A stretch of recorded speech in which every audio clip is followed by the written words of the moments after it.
is the Deathshriek rocket launcher, any good in patch 6.1.2. I'm going to politely disagree with people hating on this artillery piece, even though I have nothing against magma cannons, and opportunity cost is indeed a thing, but I played Zatan to learn the faction. I got to see a lot of this unit. Maybe it's an acquired taste, but it has some uses, and we're going to go over them fairly. Mainly, you're not as completely undone if the enemy is danger close.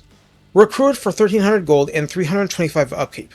On Ultra, this has 5010 health like the Magma Cannon, a very similar self-propelled machine. Armor 70, Fire Resist 15%, Leadership 55, Speed 20, Charge Speed 30.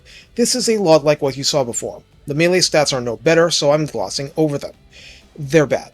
Ammunition begins at 25. Range begins at 420, so this is a superior battle initiator compared to many things out there. Missile strength on paper is 185 and is both flaming attack and magical attack. This applies to both modes of firing, by the way, but I'm covering the Deathshriek mode first.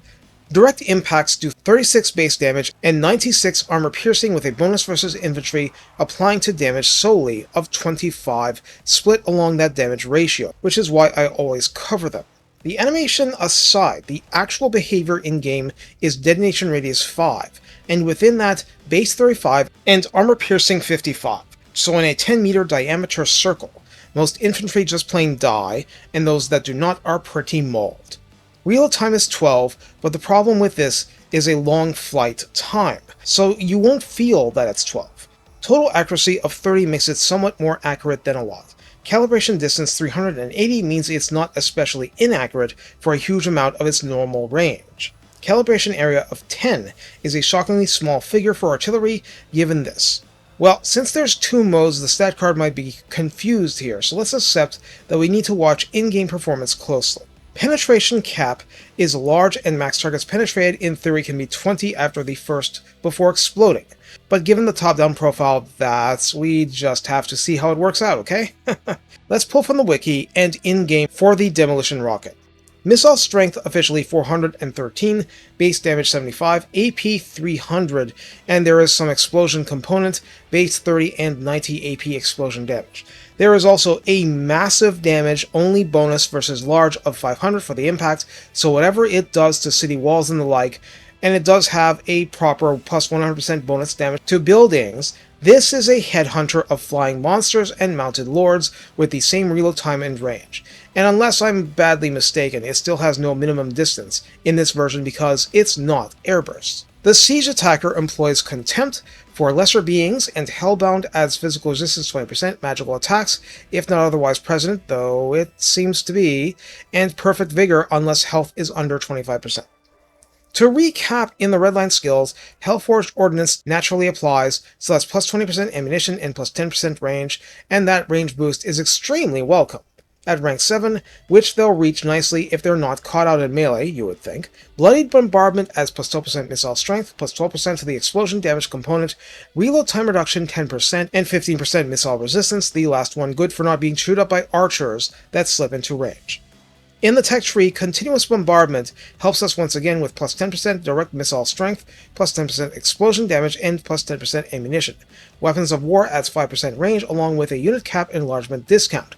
And yes, one unit cap slot. The Hellforge upgrades are the same ones the Iron Demon could get, but they land differently due to the complete lack of viability in melee combat. Ammunition plus 15% is just plain nice, although are you going to fire all that in a single battle? Maybe, maybe not. Barrier hit points are like 20% of the unit's entire value at 1000 points, so it's not wasted. Now, extra powder for plus 30% damage, period, until under 80% ammunition is broken powerful for most any artillery. Forged Fire and Blazing Body aren't really meant for this unit, but sometimes it'll help a tiny bit. You already have Hellbound, extra reload helps maximize extra powder, and immunity to contact effects is a luxury, that's why it comes last. So how do we use the Deathshriek rocket launcher? Anti-infantry is not with the same purity as the Magma Cannon, which effortlessly erases entities. That said, the arcing means that it will fire safely over your engaged lines when a lot else won't, and by a lot else, that's missile infantry that are not hobgoblins. And, well, dreadquakes aren't safe for friend or foe. It's not exactly wrong to aggrieve regular cavalry anytime you can. But the part that needs real going over is the single target rocket.